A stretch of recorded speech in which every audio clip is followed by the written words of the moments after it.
ဂျိုရှူအမန်တေချာပေါက်နိုင်မှာပါမပူပါနဲ့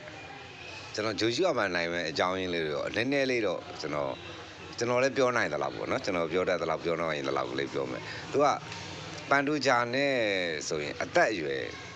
10နှစ်ကျော်กว่าတာဟုတ်အဲ့တော့စိတ်တက်ပိုင်းဆိုင်ရာကြတော့လေပန်တူဂျာအခဲမကြည်လို့ပြန်ထိုးကျင်တာပဲရှိတယ်ဂျိုရှူအမန်ကကြတော့အဲ့လိုမဟုတ်ဘူးဂျိုရှူအမန် active ဖြစ်တာသူကြည့်လိုက်ရင်လမ်းလျှောက်တာကစားအများအားတွက်လက်နေတာ active ဖြစ်နေတာအဲအကြောင်းဘယ်လိုပဲဖြစ်ဖြစ်ပေါ့လူတွေကတော့ကွာတာပေါ့နော်နောက်တစ်ချက်ကရေးကြီးဆုံးချက်လို့ပြောရမှာပေါ့လောကီပညာနဲ့လည်းကျွန်တော်ထိန်းချုပ်လာတာရှိပါတယ်နော်ဒါကတော့တစ်ကမ္ဘာလုံးလည်းမသိဘူးတစ်နိုင်ငံလုံးလည်းမသိဘူးကျွန်တော်ကတော့ကျွန်တော်တက်တဲ့လောကီပညာနဲ့ပေါ့နော်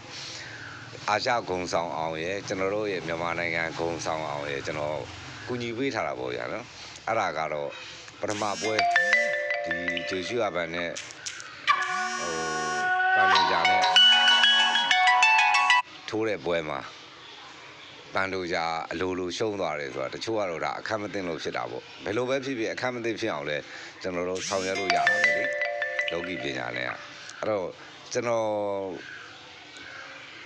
အမခံပေးထားတဲ့သဘောမျိုးပါပဲ၃ပွဲတည်ကြည့်တယ်အမခံပေးထားရလို့မဟုတ်ဘူးဗျာကျွန်တော်ကူညီပေးထားတာပေါ့နော်ဂျေရှုအမှန်လည်းမသိပါဘူးကျွန်တော်နဲ့သူနဲ့လည်းမသိပါဘူး၃ပွဲတည်ရှိတယ်ခပတ်ကာကွယ်ဖို့အတွက်အဲ့ဒါကြောင့်ဒုတိယပွဲဖြစ်ပါတယ်ခုကဒုတိယပွဲဘယ်သူနဲ့စုံနိုင်မှာအဲ့တော့ခုဒုတိယပွဲကကျန်းဖန်ပြီးတော့မှဟာလာပန်တိုဂျာနဲ့စုံတယ်ဆိုတော့ဟိုကပြီးတောင်နိုင်သေးတယ်ဆိုလိုတာပန်တိုဂျာတောင်တော်တော်ကြီးအဆက်တကွဲအကျိုးနဲ့ဖြစ်သွားနိုင်တဲ့အနေအထားတွေရှိပါတယ်တတိယပွဲကတော့ဘယ်သူနဲ့စုံမယ်ဆိုတာမသိဘူးဒါပေမဲ့ဘယ်သူနဲ့စုံတတိယကာဝယ်ပွဲလေးနိုင်မှာပါပဲအဲ့တော့၃ပွဲ၄ပွဲအထိနိုင်တယ်လို့ကျွန်တော်တို့ဒါ